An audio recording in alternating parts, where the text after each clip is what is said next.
ఈరోజు ఆయన ప్రేమ గొప్పదని నువ్వు తెలుసుకో, ఆయన కృప గొప్పదని తెలుసుకో. ఆయన నీ జీవితంలో ఏదైనా చేయగలడని నమ్ము. నువ్వు దిగులు పడవలసిన అవసరం లేదు, నువ్వు కృంగిపోవలసిన అవసరం కూడా లేదు. ఈరోజు ఏ సమస్యతో ఉన్నావు? గుండె బలహీనత, ఆర్థిక పోరాటాల, అనారోగ్య సమస్యల, కుటుంబ సమస్యల, ఈరోజు ఏ బలహీనతతో వచ్చావు? ఏ రోగంతో ఉన్నావు? ఏ దిగులుంది నీ జీవితంలో? ఎంతో మంది వైద్యుల చుట్టూ తిరిగావు, ఎంతో ధనాన్ని వెచ్చించావు, కానీ నీ సమస్య క్లియర్ అవ్వాల, నీ రోగం పోలేదు.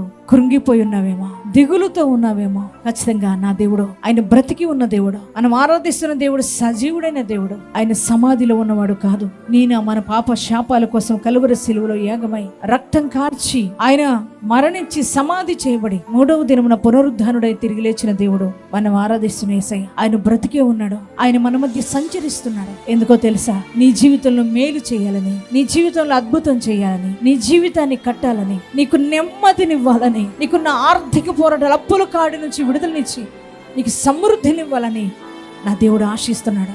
దేవుని బిడ్డలారా, నీ జీవితంలో మేలు చేయాలని ఆశిస్తున్నాడు, నీ జీవిత స్థితిగతులు మార్చాలని ఆశిస్తున్నాడు.